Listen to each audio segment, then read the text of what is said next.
Alhamdulillah, juga puji syukur kehadirat Allah Subhanahu wa ta'ala, Zat yang memuliakan kita, yang menyandarkan kita kepada Zat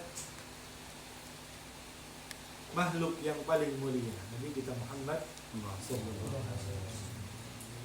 Sehingga dikatakan oleh Imam Muhammad bin Sa'id al-Busiri di Aqrabir Rusli, kunna aqrabal umam. Dengan paling mulianya Rasul, maka kita ikut menjadi paling mulianya Allahumma shalli ala Muhammad.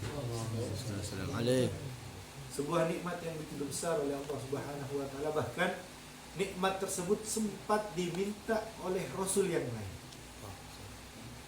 Diceritakan dalam kitab-kitab terdahulu bahwasanya dulu Nabi Musa alaihissalam pernah meminta kepada Allah, ya Allah, begitu banyaknya keutamaan-keutamaan yang dimiliki oleh umat tersebut, maka jadikanlah aku umat dari Nabi tersebut. Seorang Nabi, seorang Rasul, kalimullah, yang bisa berbicara langsung dengan Allah Subhanahu wa ta'ala, masih ingin jadi umatnya Nabi Muhammad sallallahu alaihi wasallam. Tapi kata Allah, tidak bisa, kamu tidak akan sampai padanya.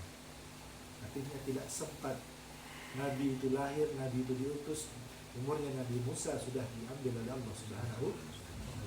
Kita manusia biasa, tanpa meminta, tanpa mengharap, tanpa memilih, sudah Allah berikan kemuliaan tersebut, dijadikannya kita sebagai umat Nabi Muhammad. Bahkan dikatakan lagi bahwasannya surga itu tidak diperbolehkan masuk dari umat-umat terdahulu sebelum umat Nabi Muhammad, semuanya sudah masuk.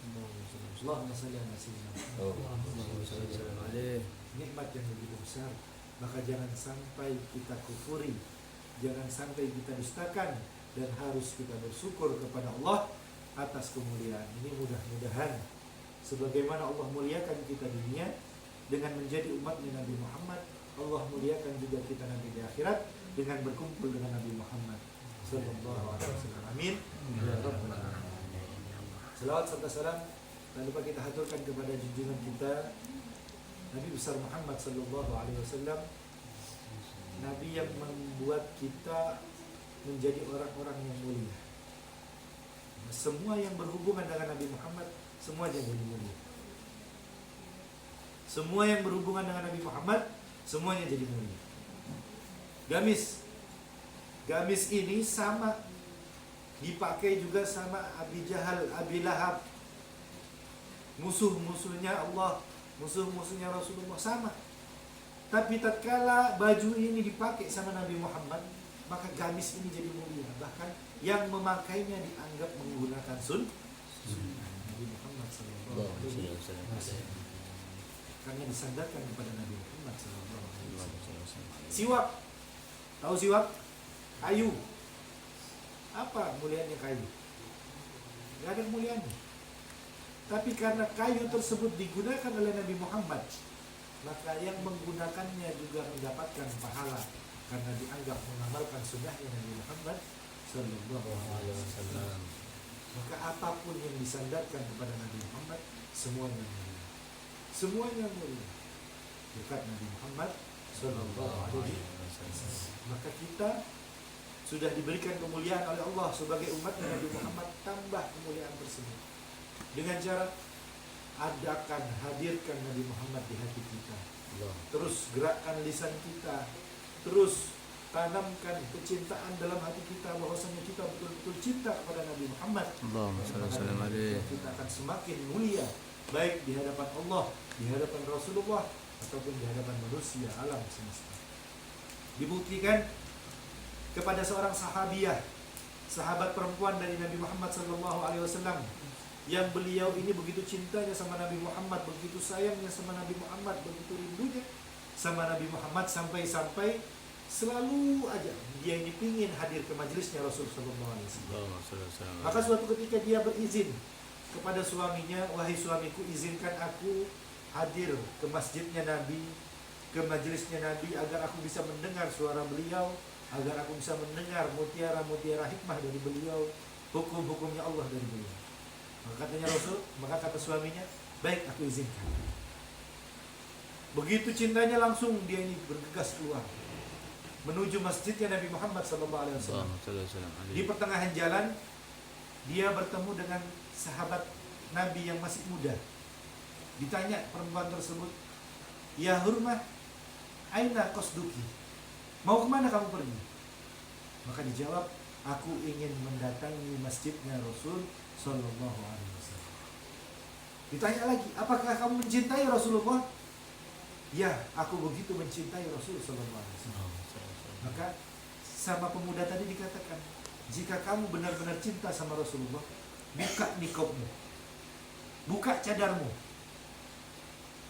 Maka karena yang mengatakan membawa cintanya Rasulullah, membawa bersumpah, membawa-bawa nama Rasulullah, maka tanpa berpikir langsung dibuka nikobnya. Maka dilihatlah wajah wanita tersebut oleh sang pemuda tadi. Setelah dilihat, ditutup kembali. Begitu ditutup, dikatakan oleh pemuda tersebut, sekarang pergilah ke Rasulullah. Maka perempuan tersebut berangkat ke Rasulullah. Selesai berjumpa dengan Rasulullah, mendengarkan suaranya Rasulullah, perempuan ini pulang ke rumahnya. Sampai di rumahnya, semua yang terjadi mulai dari keluar rumah sampai dia kembali lagi ke rumah diceritakan kepada suaminya. Maka suaminya cemburu. Kenapa istriku kok berani membuka cadarnya kepada orang lain, kepada laki-laki lain?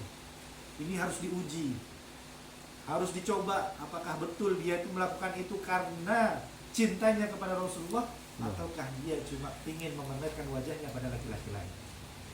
Maka suaminya tersebut ke dapur menghidupkan tandur, tungku untuk membuat roti.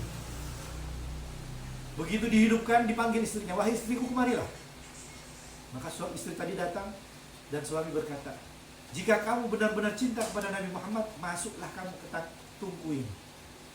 Tanpa pikir panjang, tanpa berpikir dua kali, tanpa memikirkan akibatnya, perempuan yang ditantang menunjukkan cintanya kepada Rasulullah langsung masuk ke tungku tersebut. Langsung sang suami kaget, heran, takut, nyesel. Kenapa begitu bodohnya dia membiarkan seorang istri yang solehah, yang begitu cinta kepada Rasulnya, malah masuk ke dalam tungku pembakaran roh. Maka langsung lari suami tersebut ke Rasul Sallallahu Alaihi Wasallam, menceritakan, ya Rasulullah, aku telah berdosa, aku telah melakukan hal yang bodoh, aku menyuruh istriku untuk membuktikan cintanya kepadamu untuk masuk ke dalam tungku pembuat roti, dan dia betul-betul masuk karena dia betul-betul cinta kepadamu. Apa katanya Rasulullah Sallallahu Alaihi Wasallam? Irji, akhrijha minat tanur. Pulang, keluarkan dia daripada tungku tersebut. Maka mendengar perintah Rasul, perempuan itu langsung pulang. Suami tadi langsung pulang. Begitu sampai di rumahnya, dimatikan apinya, dikeluarkan, dibuang api-apinya dan dikeluarkan istrinya. Ternyata subhanallah, berkat cintanya yang ada di dalam hati perempuan tersebut, sedikit pun api tidak melukai wanita tersebut. Dia hanya seperti orang yang sedang mandi uap, keringatan dibasahi sama keringat. Berkat cintanya Allah muliakan, tidak ada api yang bisa membakar orang tersebut. Kalau itu dimuliakan di dunia, apalagi nanti di akhirat, insya Allah orang yang di hatinya ada cinta kepada Nabi Muhammad tidak akan dimasukkan ke neraka oleh Allah Subhanahu wa Ta'ala. Mudah-mudahan kita semua ditumbuhkan cinta yang kuat di hati kita kepada Nabi kita Muhammad Sallallahu Alaihi Wasallam, dan kita diselamatkan dari api neraka. Amin. Amin ya Rabbal alamin. Maka jangan lupa, jangan lemas, jangan kendor untuk terus berselawat kepada Nabi kita Muhammad Sallallahu Alaihi Wasallam. Mudah-mudahan dengan selawat tersebut semakin kuat cinta kepada beliau dan beliau juga cinta kepada kita. Amin ya Rabbal alamin. Alhamdulillah, biasanya kita